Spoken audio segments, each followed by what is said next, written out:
먼저 ESG 경영을 하신다. 그러면 아무래도 또 경영에 나름 단계가 있겠죠. 네. 그 단계를 이제 5단계로 보는데 우선 ESG 경영의 5단계를 단계별로 한번 살펴볼까요? 첫 단계입니다. 첫 단계 뭘까요? 먼저 이해를 해야 된다는 거죠. ESG 이슈에 대한 이해 부분이 되겠습니다. 자, 기회와 위험을 인식하는 단계가 되겠는데요. 이 ESG 이슈를 이해하는 것은 ESG 경영의 시작 단계에서 매우 필수적입니다.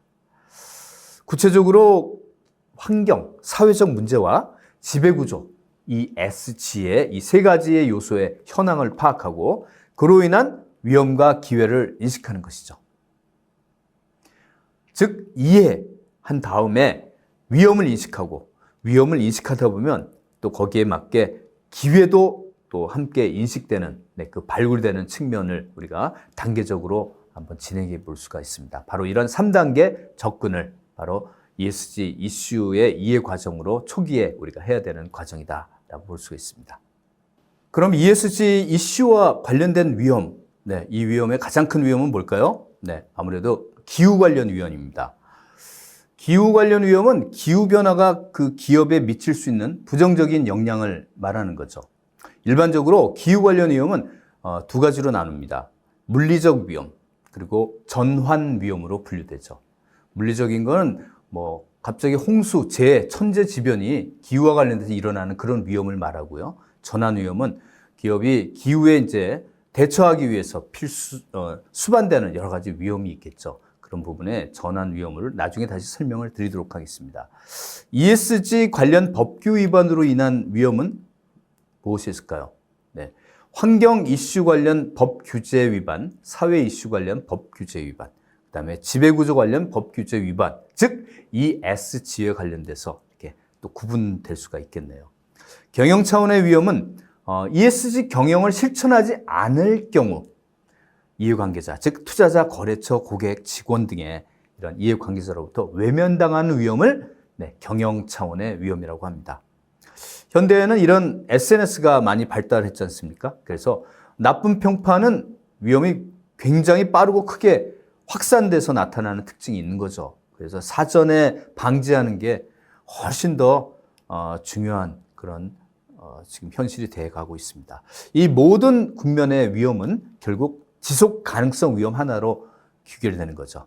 이런 위험이 한 기업 그리고 우리 사회, 지구 생태계의 지속 가능성의 위험으로 결국 귀결된다라고 볼 수가 있습니다. ESG 이슈와 관련된 위험, 기회도 있는데요. 이 기회는 친환경 신기술, 지속 가능 금융을 통한 자금 조달, 이해관계자에게 좋은 평판을 얻는 것 등이 있습니다. ESG를 하다 보면 뜻밖의 기회가 발견되는 굉장히 우리가 좋은 ESG 경영의 어떤 좋은 부차적인 이점이라고 볼 수가 있는 거죠. 하다 보면 굉장히 환경적인 친환경, 재생에너지 발굴, 전환 이런 걸 고민하다 보면 우리 제품에 하나 신기술을 통해서 친환경을 목적은 친환경으로 하다 보니까 정말 우리 기업의 신제품의 신기술이 발견된다는 그런 얘기죠. 그리고 이 녹색 분류 체계에 따른 기술과 경영 혁신은 이 지속 가능 금융을 통해서 자금 조달, 이해관계자에게 좋은 평판을 얻는 거죠. 그리고 경영 혁신의 다양한 기회로도 연결이 됩니다. 이런 녹색 지향적인 그런 제품과 서비스, 생산 과정을 이제 치중하는 기업들은 금융 역시 또 우량한 우대금리를 통해서 자금을 확보할 수 있는 굉장히 좋은 기회가, 재무적인 기회가 되는 거죠. 위기는 늘 기회를 동반하는 것이 경영의 이치라고 하죠. ESG 경영에 반하는 기업들이 위기를 맞는 동안 그 반작용으로 ESG 경영에 충실한 기업에게 기회가 더 많아지기 때문입니다. 기회라는 것도 어떻게 보면 제로섬 게임이 아닌가 싶어요. 상대 경쟁사들이 ESG 경영에 제대로 충실하지 못하면 상대적으로 그 기회는 온전히 우리 기업에게 또 기회를 찾아올 수 있는 그 내용을 지금 우리가 생각해 볼 수가 있는 내용입니다. 즉, 효과적인 ESG 경영은 자금 조달과 매출 증대로 인한 수익 창출의 기회를 얻을 수 있는 계기가 된다라는 내용이죠. 특히 이 MZ세대들은 자신들이 살아가야 될 앞으로의 지구의 미래를 염두에 두기 때문에 더 비싸더라도 ESG 경영에 충실한 그 기업의 제품을 구매하는 경향이 있습니다. 저도 마케터로서의 여러 가지 활동을 해왔지만 MZ세대들의 의견을 들어보면 그 50대, 40대 이상의 직장 생활층에 비해서 정말 ESG의 어떤 가치를 실현하는 기업의 제품에 더 구매력을 보인다라는 실제 결과 내지 설문조사상의 의견을 우리가 접할 때마다 제가 느끼는 거는 이 젊은 세대들은 정말 그 앞으로 뭐 80년, 70년 이상 살아가야 될 앞날의 지구의 미래를 염두에 둘 수밖에 없구나. 그래서 현재 ESG 경영, 반친화적인, 친환경적인 기업에 대해서 이렇게 민감한 이유는 바로 자신들의 앞날의 세대에 관심을 두기 때문이구나 라는 생각을 해봤습니다. 자, 대한상공회의소가 2022년 4월에 발표한 MZ세대가 바라보는 ESG 경영과 기업 인식조사라는 그 조사 결과에 따르면 말이죠. MZ세대, 즉 20대 후반, 30대, 40대 지금 초반에 걸쳐 있는 이 젊은 세대층의 소비 신념은 가성비보다 가심비, 즉 가격 대비 심리적 만족을 중시한다고 해요. 가성비는 가격 대비 성능을 비교해 가면서 구매를 한다는 건데요. 이들층은 성능보다 그 제품의 성능이 주는 내 마음에 주는 편익이 뭐냐, 혜택이 뭐냐, 그 심리적인 거에 더 민감하다는 거죠. 그 심리적인 편익이 가격 이상의 가치를 줄 때 구매를 한다. 즉 그 심리적인 만족에는 바로 이 사회 가치를 실현하는 친환경적인 이런 느낌, 그런 게 이 가심비의 심에 반영되는 거라고 볼 수가 있죠. 2.5에서 7.5% 가격 좀 비싸도 나 착한 제품 고르겠다. 제품상에 정말 큰 하자가 없고 크게 차이가 없다. 그러면 친환경 제품, 그 친환경 마크, 라벨링한 그 기업, 인증 마크를 단 기업 제품을 사겠다. 라고 답한 사람이 전체 64.5%. 그리고 12.4%는 7.5% 이상 비싸도 이게 굉장히 고가격이라도 나 지불하겠다는 그런 얘기예요. 그래서 이런 엄청나게 비싸도 나는 ESG 실천 기업 제품을 구매하겠다라고 답할 정도였습니다. 자, 새로운 소비 주체로 부상한 이 MZ세대들이 제품 구매 시에 기업의 ESG 경영 실천 여부가 중요하다라고 인식하는 것으로 조사된 만큼 자, ESG 경영은 점점 더 중요한 이런 사회적, 경제적 메가 트렌드로 자리매김할 것입니다. 자, 앞서 ESG의 현실을 이해하는 그 이슈를 제대로 이해하는 게 1단계라고 한다면 2단계는 뭘까요? 이해를 했어요. 그 다음에는 이제 추가적으로 파악해야 될 게 외부의 상황을 파악해야 된다는 거죠. 정책과 규제, 자본시장의 동향을 파악해 보는 겁니다.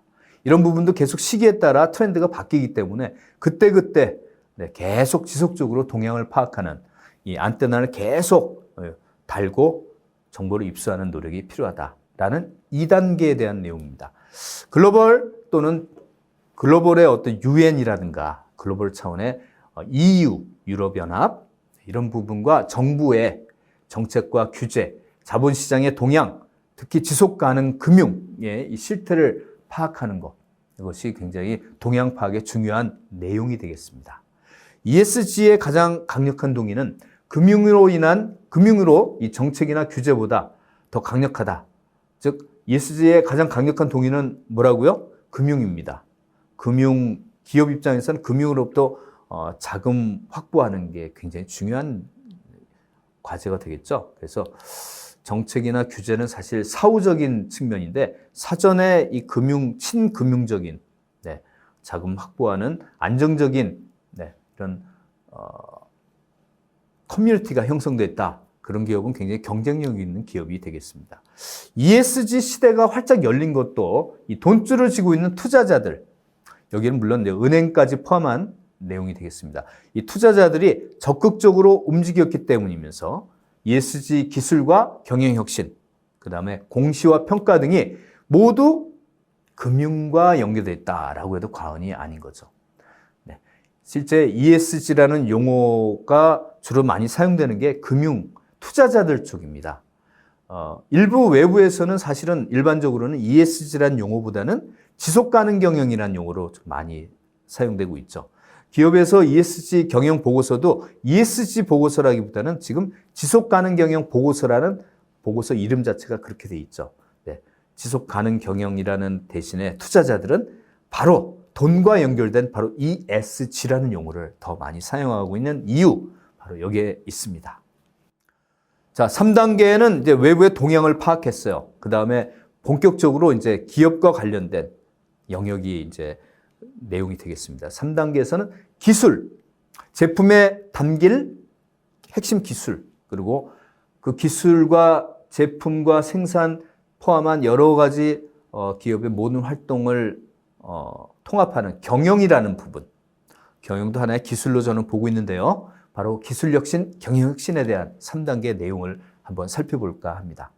앞서 핵심 ESG 이슈를 이해하고 외부의 여러 동향을 파악하는 1, 2단계를 했죠.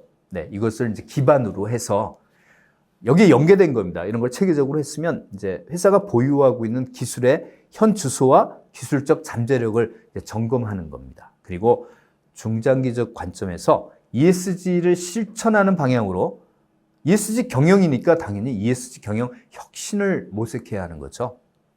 경영혁신, 네, 경영혁신은 기술 개발도 포함하지만 더 중요한 것은 가장 확실하게 직원들에게 영향력을 미칠 수 있는 부분. 경영혁신은 최고 경영자에게 달려 있습니다. 최고 경영자의 ESG 솔선수범, 의지력 있는 리더십과 ESG를 중심으로 조직 문화를 리셋하는 것입니다.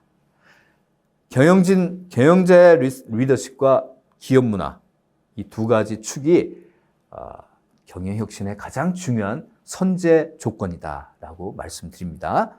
특히 최고 경영자가 ESG 메가 트렌드를 인식하고 그 철학적 방향성을 설정하는 것은 조직의 ESG 경영 성패를 좌우한다라고 해도 과언이 아닐 정도입니다.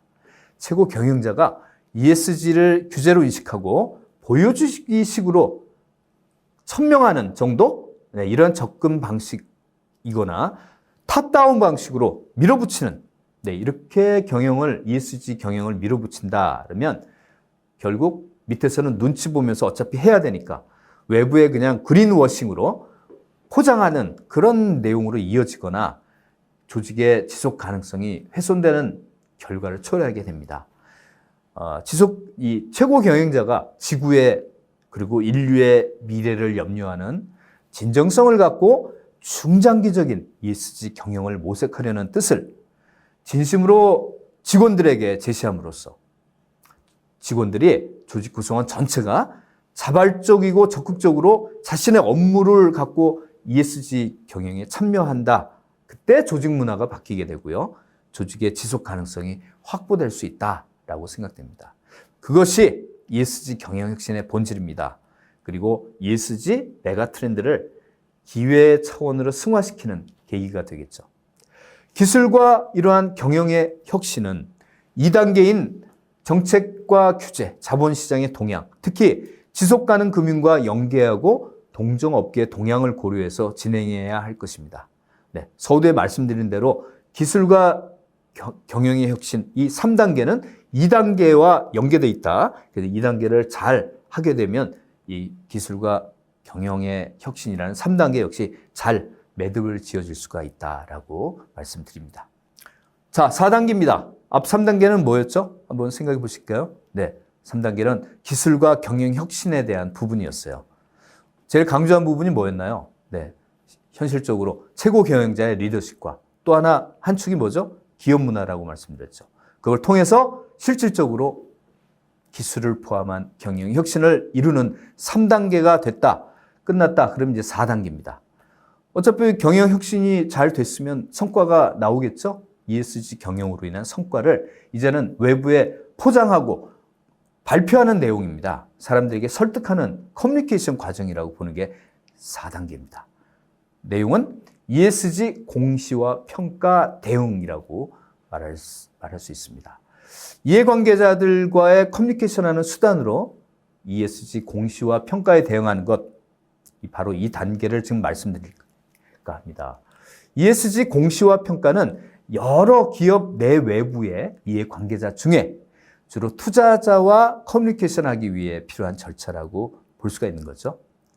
투자자는 ESG 공시 정보와 그 평가한 자료를 토대로 투자 의사 결정을 하게 됩니다.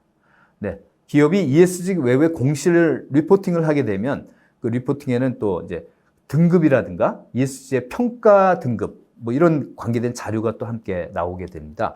이런 두 자료를 토대로 투자자들은 투자금을 얼마나 이 기업에, 특정 기업에 집행할까 이 의사결정을 하게 되는 거죠.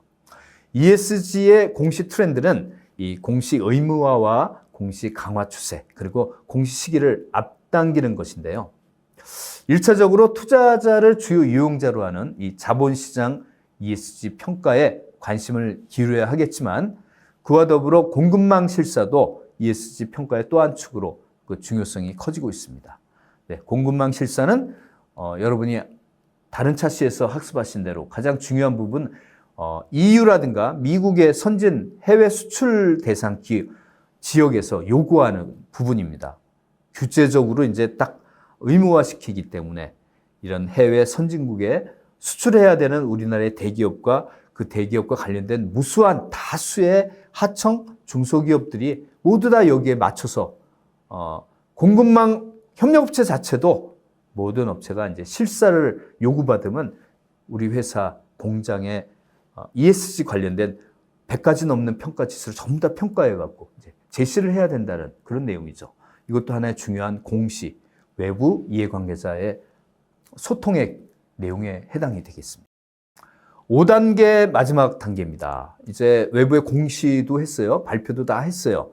그 다음에 이제 마지막으로 ESG를 이제 점차 한번 경영을 해봤는데 이제는 제대로 그 다음 사이클에서 계속 기업 내부의 경영에 내재화시키고 내재화하는 가운데 전년도, 전전년도에 비해서는 좀 더 수준을 고도화시키는 그런 경영 사이클을 이제 정착시키는 내용이 되겠습니다. 즉 ESG를 내재화하고 고도화해서 ESG 경영을 선도한다는 그런 내용을 담고 있는 5단계입니다. 자, 이는 지속 가능성을 안정적으로 확보하고 ESG 시대에 기업이 지속적으로 성장하는 최선의 길이다라고 할 수가 있는데요. ESG 경영은 결국 지속 가능성으로 귀결된다. 한마디 말은 지속 가능성입니다. 이 모든 ESG 경영의 최종 결론, 결과는 만약에 한마디로 얘기해라 누가 묻는다면 여러분께서는 지속 가능성이라고 말씀해 주시면 정답이 되겠습니다. ESG 내재와 고도화와 관련해서 고려할 사항은 두 가지 한번 말씀드려 볼까요? 이 고도화와 내재화하기 위해서는 글로벌 K-ESG 생태계 디자인의 차원 하나가 있고요. 그 다음에 ESG 체인 관점이 있습니다. 이 두 가지는 사실은 종래 우리 기업들이 많이 좀 간과해 왔는데요. 글로벌 차원의 우리 K-ESG, 우리 K-한류가 뭐 수십 년 동안 지금 지속되지 않습니까? 그래서 이런 글로벌 ESG 생태계에 한국과 한국 기업의 대응 방법으로 우리가 새롭게 중요하게 생각해야 될 부분은 과거 20년 이상 지속된 다양한 분야의 한류, 예능 계통인가 체육, 뭐 여러 분야가 있겠지만 이런 분야와 더불어 각 분야의 K컬처가 이제 세계 이목을 끄는 지금 시점에서 우리가 K자를 한번 살려보자. ESG에도 말이죠. 그래서 우리 이를테면 우리 정부 산하의 산업통상자원부에서 중소기업들을 위해서 우리나라 기업들을 위해서 K-ESG라는 부분 하나의 틀을 좀 만드는 그 브랜드가 있습니다. 그래서 K-ESG의 방향성을 모색하는 것이 당연하고 유효한 하나의 시대적인 시도다라고 볼 수가 있습니다. 자, K-ESG 3단계를 한번 접근법으로 살펴볼게요. 1단계, 우선 단기적인 전략입니다. 단기적으로 우선 뭔가를 해야 되겠죠? 네. 글로벌 ESG 생태계를 이해를 하고 이러한 국제 질서에 맞춰서 일단 따라가는 시도를 해보는 단기 전략이 1단계입니다. 그 다음 2단계는 단기니까 중기 전략이겠죠. 중기 전략. 보통 우리가 3년, 5년 얘기하는 그런 기간으로 따지면 해당되는 중기 전략에는 K-ESG 생태계에 새로운 판을 짠다. 기존의 판을 한 단계 업그레이드해서 다른 틀로서 한번 새 판을 짠다라는 2단계 중기 전략이고요. 3단계는 당연히 장기 전략이겠죠. 이제 장기적으로 우리가 지향해야 될 전략. KESG 글로벌입니다. 글로벌. 우리 이제 ESG 하면 선진하면 EU를 보통 유럽 쪽을 얘기했는데 우리도 거기에 동참해서 우리가 주도할 수 있는 글로벌 차원의 주도권을 확보하는 KESG 글로벌 이니셔티브 확보라는 장기 전략을 받는 게 3단계 접근법이 되겠습니다. 자, 이 과정을 거쳐서 KESG는 리스크 관리 차원을 넘어서 이제 기회 차원으로 승화할 수가 있는 거죠. 리스크 관리는 좀 소극적인 대응이지만 여기를 적극적으로 우리가 기회를 활용하는 우리가 모든 많은 기업들이 요새 신성장 동력을 발굴하는데 굉장히 어려움을 겪으면서도 거기에 치중하고 있는데요. 바로 ESG를 통해서 새로운 신성장 동력의 기회로 승화하자라고 말씀드릴 수가 있습니다. 장기적으로 이 K컬처가 하는 것처럼 KESG도 글로벌 이니셔티브, 글로벌 주도권을 확보할 수가 있습니다. 중요한 점은 그 밑그림을 그리기 시작할 때부터 2단계와 3단계 중장기 전략을 염두에 두는 1단계 체계적으로 염두에 두고 글로벌 ESG 생태계를 디자인해야 한다는 게 굉장히 중요한 화두가 되겠습니다. 국가와 지자체가 이 KESG의 밑그림을 그리는 것도 이와 같은 차원으로 접근해야 할 것입니다. 지금 많은 지자체들도 여러 가지 혁신과 새로운 먹거리 발굴하는 그런 노력에 굉장히 혈안이 돼 있는데 차제에 우리 지자체들도 현재 정부가 주도하는 이런 KESG를 각 지자체가 좀 고려하면서 우리 고향에서 우리 지역에서 이 100가지 넘는 ESG에 관련 지표와 관련된 뭔가 ESG 경영을 할 만한 게 뭘까 이런 걸 하면 저는 분명히 승산이 있다. 지자체에서 할 만한 것들이 분명히 있을 것이다 라고 생각됩니다. 현재 한국 기업들은 이 대기업 위주로 ESG 트렌드에 대응하고 있는 게 현실이죠. 그중에 글로벌 대기업으로 평가받는 기업들조차도 사실은 안타깝죠. ESG 경영을 긴 안목으로 바라보면서 장기 전략인 3단계 전략 KESG 글로벌 주도권을 우리가 선제적으로 좀 잡자라는 차원으로 지금 구상하고 접근하는 기업은 거의 없다라는 현실을 안타깝게 생각하면서요. 여기에 한편 중소기업도 ESG 적용의 예외가 아니죠. 왜냐하면 글로벌 대기업이 ESG 경영을 요구받고 있는 상황이다. 그러면 아마 이런 불똥은 협력업체나 수출업체로서의 여러 가지 공급망 쪽에 실사의 압박을 또 요구받는 그런 중소 협력업체들이 많아질 것입니다. 대부분 아마 여기 자유롭지 않을 거예요. 중소기업인데 우리는 수출기업이다. 그럼 당장 ESG 실사를 공급망 실사 차원에서 받는 거죠. 유럽 기업으로부터. IFRS라고 하는 이 지속 가능성 공시기준, 널리 알려진 공시기준의 공개 초안에서 스코프 3까지 공시하도록 요구하고 있죠. 여러분 스코프 3는 뭘까요? ESG의 범위를 적용하는 범위를 대기업의 공급업체 범위까지 전부 다 2차, 3차 재하청업체 모두를 포함한 특정 대기업의 하청업체 모두를 포함한 영역까지 ESG를 해야 된다. 요구를 한다는 그런 얘기죠. 공시를 해야 된단 말이에요. ESG 얼마나 잘하고 있어. 수출 대기업뿐만 아니라 너희 대기업 이외 모든 하청 협력업체 전부 다 자료 제시해줘요. 이렇게 요구하고 있기 때문에 공시를 해달라는 거죠. 그리고 스코프 3까지 범위를 넓힌다는 건데요. 그 공시 시기를 또한 재무제표 공시 시기와 일치시키도록 요구하고 있는 추세다. 앞으로 아마 지금은 공시를 주로 6월 달, 1년의 중반에 하는데 12월 결산에는 재무제표가 나오는 그 시기, 연말이나 이 시기에 맞춰서 해야 된다는 겁니다. 서로 비교를 하겠다는 거죠. 투자자 입장에서. 그래서 공급망 전체 ESG 데이터를 실시간으로 집계하지 않으면 안 되는 그런 상황으로 지금 가고 있습니다.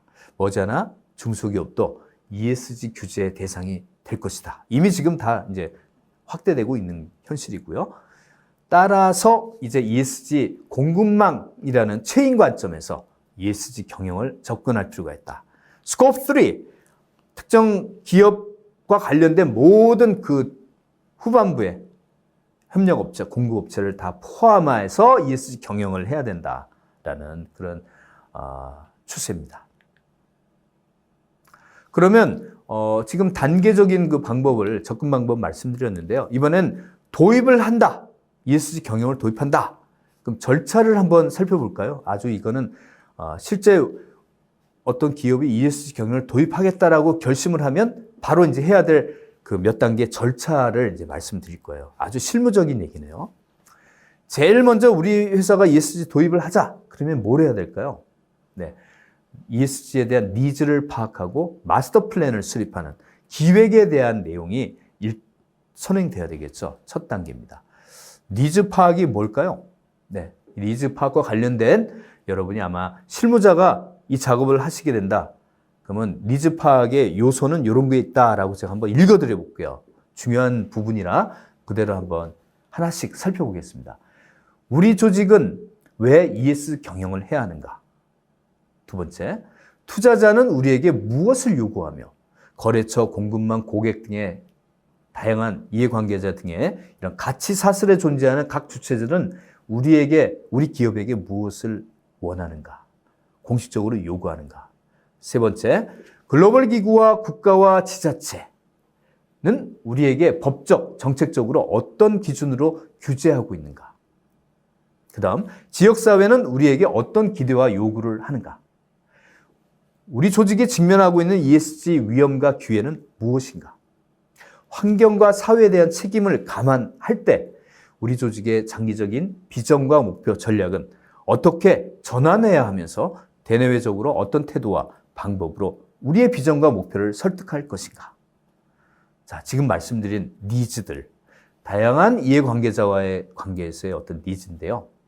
이런 질문에 답하는 과정에서 ESG 환경과 시대적 변화와 지속 가능한 발전이라는 이런 목표를 고려한 대내외적 니즈를 파악하고 나서 이제 중장기적인 ESG 대응 마스터 플랜을 수립하는 거죠. 그리고 여기서부터 이제 ESG 경영의 도입이 본격 시작된다라고 볼 수가 있습니다.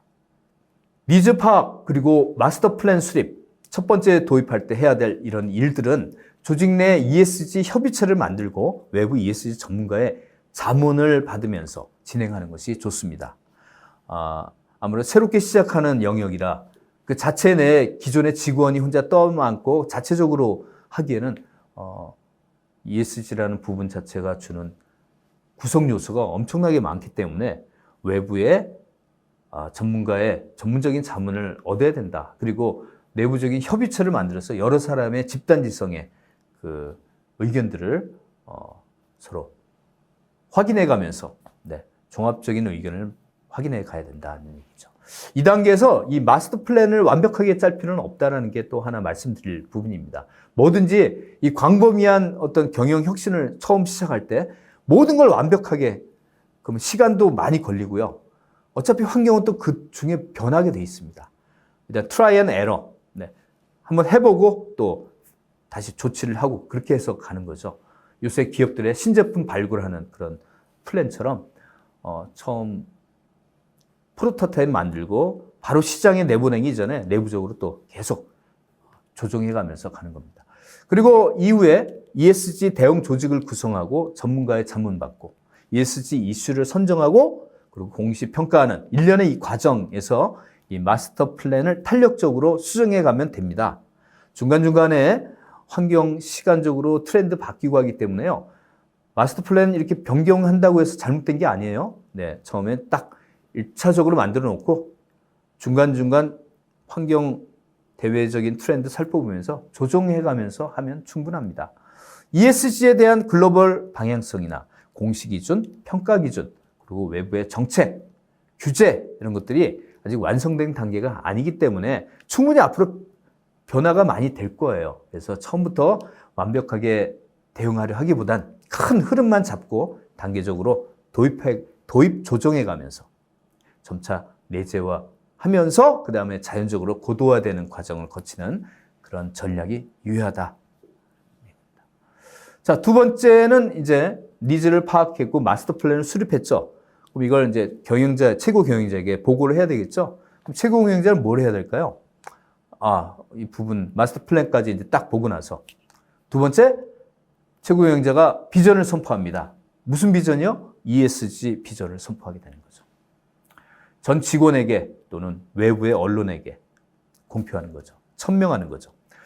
대내외적인 ESG 관련 니즈 파악과 중장기적인 ESG 대응 마스터 플랜이 이제 수립되면 이제 비전을 선포하는데요. 이때 염두에 둘 게 하나 있어요. 대외적인 선포보다 내부 구성원 전체에게 ESG 경영의 취지와 방향성을 알리고 설득하는 것이 훨씬 더 중요하다. 왜 그럴까요? 네, 우선 실행하는 것은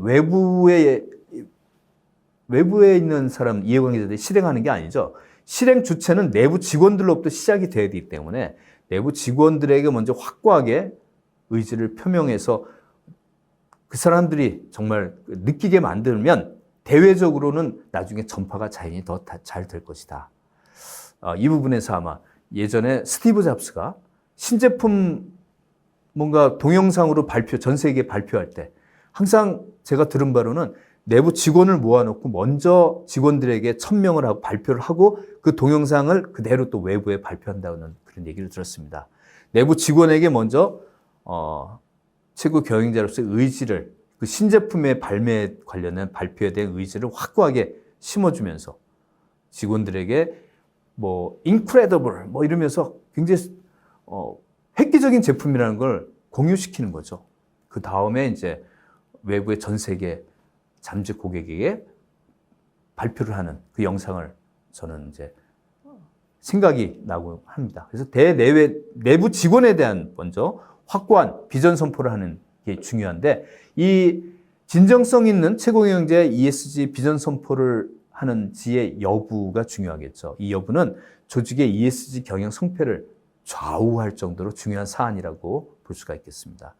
최고 경영자가 ESG 위험을 회피하고 위기를 모면하기 위해서 1차적으로 그냥 한번 해보는 형식적으로 보여주기식의 ESG를 만약 생각한다면 구성원들은 그 느낌에 확실하게 빨리 알아챕니다. 그래서 구성원들에게 이게 동기부여가 될 수 없기 때문에 그런 리더라면 스스로 이 선으로 물러나고 그 일을 제일 잘하는 전문 경영자를 내세우는 게 조직을 위한 최선의 선택이 될 것이다 라고 생각합니다. ESG 시대의 최적의 리더는 어떤 최고 경영자일까요? 가장 적합한 말은 가장 바람직한 리더는 귀가 큰, 한마디로 경청을 잘하는 경영자다라고 생각합니다. ESG의 범위가 엄청나게 많기 때문에요. 이 다양한 이해관계자들로부터 주로 자기가 얘기하는 부분보다는 잘 듣는 경영자가 바람직하다라는 내용입니다. 이렇게 잘 들어야 신명나게 일할 수 있고 구성원들도 경영자가 자기 의견을 잘 들어준다면 더 신명나게 일할 수 있는 그런 부분이 있겠죠. 그리고 창조성과 지혜가 발휘될 수 있다. 창조를 위해선 경청이 중요하다는 거 그런 얘기들을 많이 하더라고요. ESG 경영에서 가장 중요한 것은 리더십과 조직 문화다라고 다른 차시에서도 말씀드린 것 같습니다. 그것은 훌륭한 리더십을 바탕으로 한다는 그런 얘기가 되겠습니다. 자, 세 번째, 리더가 비전을 명확하게 내부 직원에게 설득력 있게 선포했으면 그 다음에 이제 실행에 들어가는 거죠. 실행의 체계를 이제 만드는 세 번째 ESG 대응 조직 구성이라고 볼 수가 있습니다. 이 구성 방안에는 ESG 회사 내부에 여러 가지 방안이 이제 있는데요. 첫 번째 방안은 이사회 내부에 ESG 위원회를 그 산하에 별도로 설치하는 방안, 또 하나의 좋은 방안이가 되겠고요. 그다음에 ESG를 그 회사 안에서 전문적으로 수행하는 총 책임을 맡는 누군가 책임과 권한을 쥐어주는 최고 지속 가능 경영자, 보통 CSO라고 하는데요. 여기 중간에 있는 S는 지속 가능입니다. Sustainability. 최고 책임자를 하나 선정해 두는 것은 그 책임의 전문가가 전문적인 역할도 수행하지만 책임을 지게끔 만들어주면 좀 더 실행 가능한 일들을 할 수가 있는 기반이 되겠죠. 세 번째 방안은 ESG 협의체를 구성하는 방안입니다. 협의체라는 건 일정한 기간 동안 중점적으로 그 일만 하는 태스크포스 팀이라고 볼 수가 있죠. 그 다음에 태스크포스는 여러 부서에 있는 사람들을 이렇게 한 업무체로 이렇게 파견, 그 기간, 일정한 기간 동안 중점적인 업무를 하게끔 하는 방안이 되겠고요. 그 다음에 네 번째는 ESG를 전담하는 부서를 하나 두는 것. 그 전담 부서장을 앞서 얘기한 CSO로 이렇게 선임하는 방안, 이런 것들을 골고루 조합해서 사용하는 방안이 있겠죠. 자, 그래서 조직 규모와 전략에 따라 몇 가지만 선별적으로 하거나 이 네 가지 모두를 설치하는 그런 방안도 바람직합니다. 특히 대기업 같은 경우는 이 네 가지를 다 이렇게 보통 많이들 지금 하고 있죠. 그룹사가 그룹으로 된 회사, 여러 계열사가 모인 그룹사는 ESG 전담부서를 두는 경우에 그룹 차원의 총괄 전담부서와 각 계열사의 개별 전담부서를 만들어 놓고 그때그때 협의해 가면서 그룹 차원에서 이거를 이끌어가고 각 개별 계열사별로 또 차별적인 방안은 또 개별 실행할 수 있게끔 조율을 맞추는 것도 중요한 내용이 되겠습니다. 자, 이 과정에서 외부 ESG 전문가를 활용할 필요가 있는데 ESG 위원회 앞서 얘기한 최고 지속 가능 경영자, ESG 협의체 등을 설치할 때 외부 ESG 전문가를 활용하는 경우가 많다. 전문가를 고문으로 활용하거나 전문가를 초빙하거나 전문가를 이 협의체나 최고 경영자로 선임하거나 여러 가지 그 방법은 다양하게 있겠죠. ESG 도입과 내재화, 지속 가능 경영 보고서 작성, 인증 등의 이런 실무적인 각 단계별로 외부 ESG 전문가에게 의뢰해서 자문을 받는 것도 추천할 만한 내용입니다.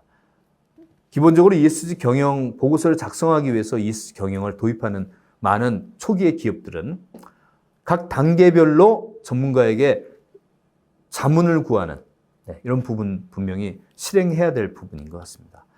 또는 전문 컨설팅 업체에서 일정 기간 동안 컨설팅을 받는 것도 일반적이고 유효한 방법이라고 볼 수 있죠. ESG 대형 조직 구성까지 이제 마무리가 됐어요. 지금 3단계. 그러면 이제 일단 ESG 경영을 도입했다라고 외부에 말할 수 있는 단계가 바로 이 3단계까지의 진행 방안입니다. 4단계는 이제 실제 전담 부서나 뭐 협의체나 구성 체계, 조직을 갖춘 이후에 4단계는 이들 조직체가 ESG 이슈를 파악하고 핵심 이슈를 선정하는 과정을 이제 4단계라고 볼 수가 있는 거죠. 여러분 지금 ESG 도입을 하는 초기에 회사에 도입하는 절차를 1, 2, 3, 4, 5단계로 지금 보고 계신데요. 지금 4단계에 와 있습니다. 자, ESG 경영 도입 후에 가장 먼저 해야 될 실무적 절차는 바로 우리 회사에 해당하는 ESG 이슈가 무엇냐, 이걸 여러 이슈들을 리스트업하고 그 중에 하나를 선정하는, 그 중에 뭐 핵심적인 몇 가지 하나 선정하는 단계가 되겠습니다. 이는 기업의 ESG 경영의 방향성을 결정하고 지속가능 경영 보고서 작성의 주제로 바로 연결되기 때문에, 그렇죠. 여기서 선정된 이슈가 결국 그 회기 기간에 그 해에 발간할 지속가능 경영서의 주제가 될 수밖에 없는 거죠. 그래서 ESG 경영 프로세스에서 가장 중요한 절차다라고 해도 과언이 아닌 바로 이 4단계가 되겠습니다. 이는 실무 절차 중에 첫 단추를 꿰는 작업이기도 하다인 거죠. 자, ESG 이슈 파악 및 선정하는 이 구체적인 절차와 사례를 한번 살펴보겠습니다. 먼저 ESG 이슈 파악에 대해서 한번 내용을 점검해 볼까요? 국내외 정책 동향과 경영 환경을 면밀히 분석하고 이 KESG 가이드라인과 회사가 적용할 공시 기준, ESG 평가기관의 평가 지표를 검토하게 됩니다. 그러면 그 다음에는 이제 우리 업종의 특성과 이해관계자의 니즈와 법규를 이제 고려하는 동시에 국내외 동종업종의 선두기업들의 사례도 분석해서 벤치마크를 정할 필요가 있겠죠. 모든 새로운 일들은 제일 잘하는 기업의 어떤 상황, 사례 분석을 해보는 이 벤치마킹이 약방의 감초 쪽으로 많이 사용되고 있죠. 자, 외부, 내부 경쟁 업종 전체 다 파악했어요. 그 다음에는 조직 내부에 이제 ESG 교육과 비전 및 정보의 공유, 의견 수렴 이런 걸 절차를 거쳐서 자체적으로 ESG 이슈 풀을 선정하게 됩니다. 네, 이 내부에서 우리가 뭔가 전체적 공유하고 의견을 이제 내려면 워크숍도 때로는 해야 되고 전체 부서별 교육도 진행하는 여러 가지 과정을 통해서 이슈 풀을 우리 회사와 관련된 중요한 핵심 이슈들이 뭘까? ESG 이슈들을 리스트업을 해보는 거죠. 그 다음에 이제 중요한 부분을 핵심 이슈를 선정하는 단계입니다. 이 이슈를 선정하는 절차는 이해관계자의 중요도와 비즈니스 역량도를 분석해서 중대성 평가 매트릭스를 작성해서 결론을 도출합니다. 자, 여러 가지 ESG 그 풀이 있어요. ESG 중에 어떤 거를 해야 되지? 할 때는 두 가지. 이해관계자에게 얼마나 중요한가. 그 다음에 우리 회사에 얼마나 비즈니스적으로 영향을 미치는 건가. 이거 두 가지를 중대성 평가를 해야 된다. 그런 내용이죠. 자, 이슈 선정 결과의 그 중요도에 따라 핵심 이슈, 중요 이슈, 일반 이슈. 3개 정도로 이슈를 범주화하는 것을 말하는 거죠. 자, ESG 이슈가 선정이 되면 그 다음에 최종적으로 뭘 해야 되죠? 보통 기업들은 경영진에 보고하고 그 유효성을 검토해서 최종 경영진에서 확정하게 되도록 이제 하는 작업을 하게 되는 거죠.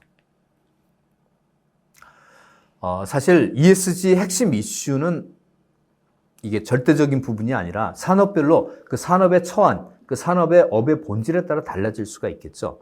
예를 들어서 소비재, 산업재, 에너지 기업들은 다른 산업에 비해서 일반적으로 탄소 배출이 1순위 핵심 이슈가 될 가능성이 높겠죠.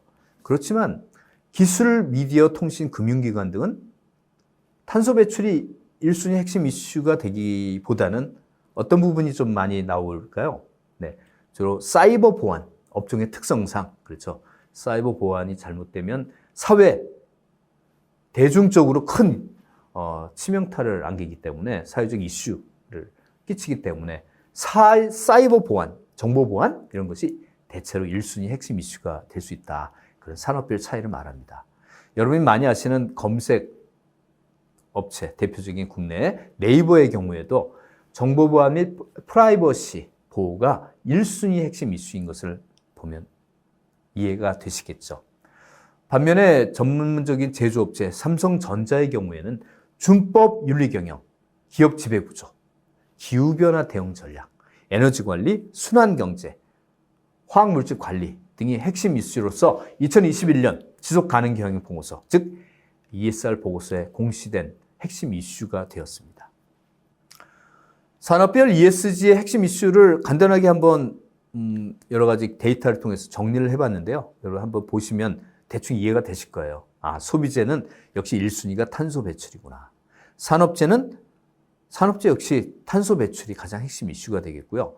여기에 작업장에서의 건강과 안전, 기후변화 취약성부도 3순위에 일단 이렇게 나와 있네요. 에너지 기업들 역시 탄소 배출이 1순위였고요.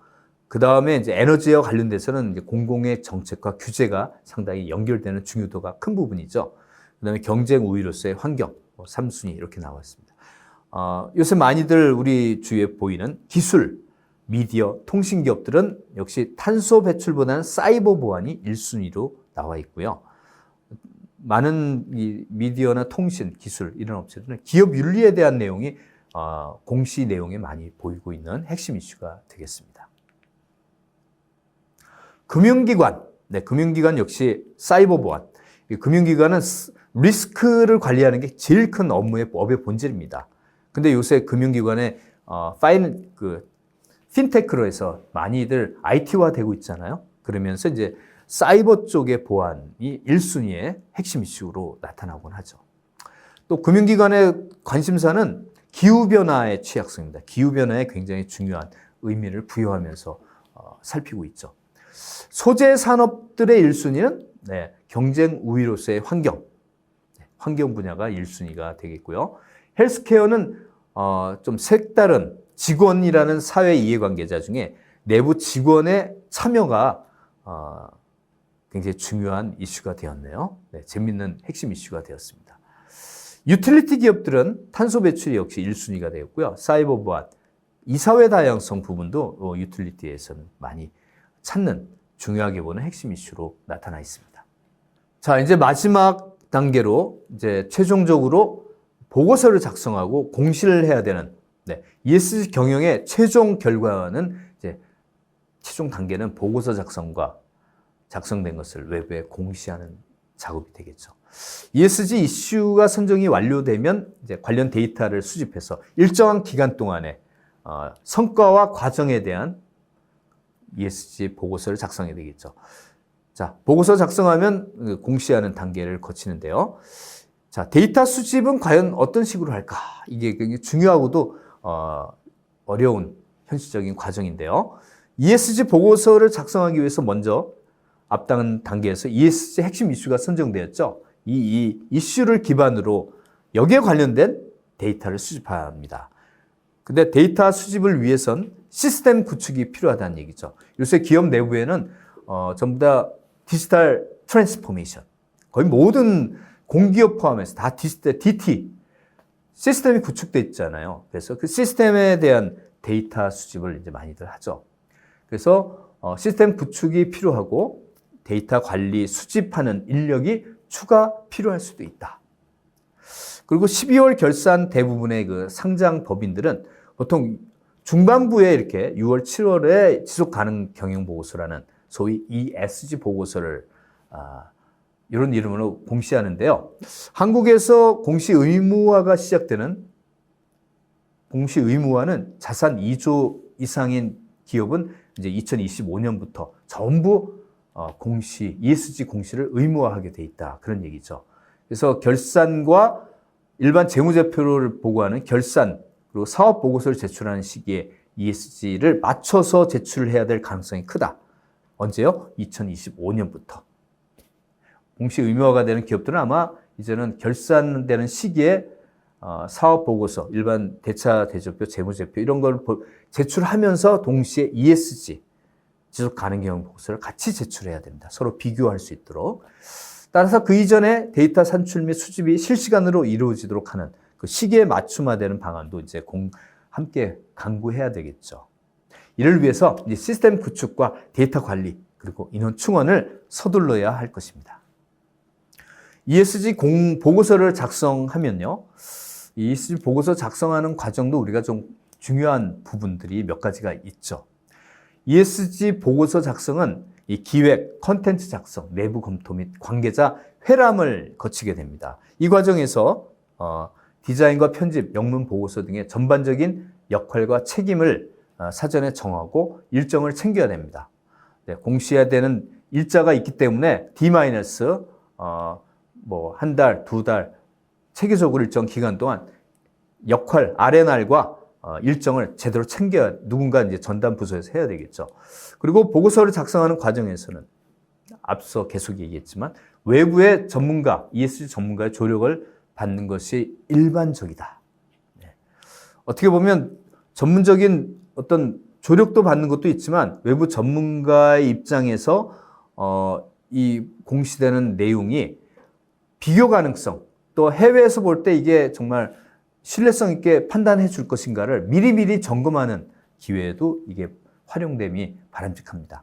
동종업계 선두기업 등의 이 ESG 보고서 벤치마킹하는 것도 역시 빼놓을 수 없는 좋은 방법이죠. 참고로 각 기업의 홈페이지나 이런 좋은 보고서를 만든 기업들의 홈페이지나 이 많은 기업들의 이런 공시 보고서는 한국거래소라고는 KRX 이 포털, ESG 포털에 가면요. 모두 다 이렇게 공시가 되어 있습니다. 한 군데서 모두 비교해 볼 수가 있다는 얘기죠. 자, 그 다음에 ESG 보고서를 이제 인증하고 공시하는 그런 단계에 대한 내용 몇 가지만 살펴보겠습니다. ESG 보고서가 이제 작성이 됐어요. 되면, 외부 기관, 독립된 외부 기관으로부터 ESG 보고서 인증을 받게 되면서 그 내용도 ESG 보고서에 포함됩니다.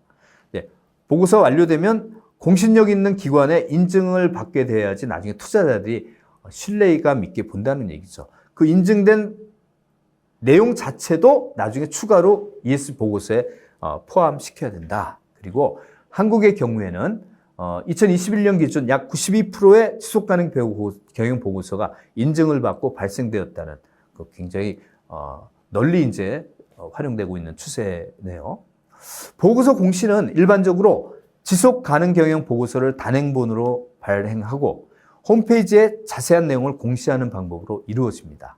상장 법인들은 한국거래소라는 이 앞서 말씀드린 ESG 포탈 여기에서 공시를 함께 해서 많은 기업들이 이 포탈에서 다 보게끔 서로 공개적으로 이제 올리는 거죠. 자, ESG 성장 관리와 피드백에 대한 마지막 단계 한번 살펴볼까요? 기업이 이 사전에 정한 ESG 평가 지표와 목표를 기준으로 그 달성 정도, 그리고 ESG 평가 기관의 인증이나 평가 결과 등을 종합해서 ESG 평가를 할 수 있습니다.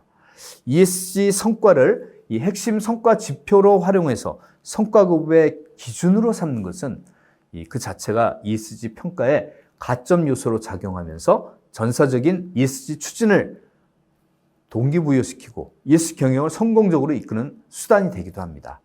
네, ESG 점수를 정말 직원들이 내재화해서 전부 다 경쟁력 있는 무기로 활용하게 하려면 그들의 성과급에도 연동시키고 그들의 목표인 KPI라고 하죠. 이 목표 지수에도 반드시 활용하는 게 현실적으로 내재화하는 수단이 되겠습니다. 자, 보고서 발행 후에 중대 변동 사항이 있다. 그러면 어떻게 하죠? 네, 그때 수정 공시를 하면 됩니다. 이걸 참고 안 밝히고 괜히 우리 품질이 떨어질까 우려해서 변동성을 반영 안 하면 나중에 큰 코 다치게 된다는 거예요. 모든 기업이 이렇게 자연스럽게 수정 공시를 합니다. 왜? 환경은 항상 변하기 때문에요.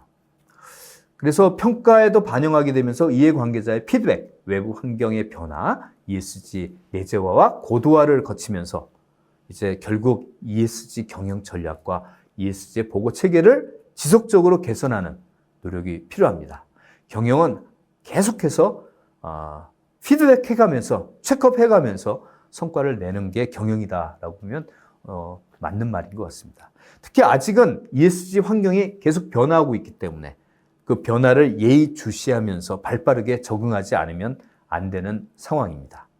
자, 오늘은 만약 여러분이 ESG 경영을 정말 경영지 사장님으로부터 부여받았다. 그러면 실제 내가 실무진으로 우리 회사의 ESG 경영을 어떻게 도입을 하지? 그 도입 절차와 실무적인 세부 단계를 5단계, 6단계별로 쭉 한번 세부적으로 살펴봤는데요. 아마 여러분들이 지금 보시면 대충 이러한 절차를 거쳐서 실무적으로 ESG 경영이 하나의 기업에 정착이 되는구나 라고 느끼셨을 겁니다. 그 부분만 여러분이 좀 감을 잡으시면 오늘 강의는 충분히 효과가 있다라고 생각하면서 오늘 강의 여기서 마치겠습니다. 고맙습니다.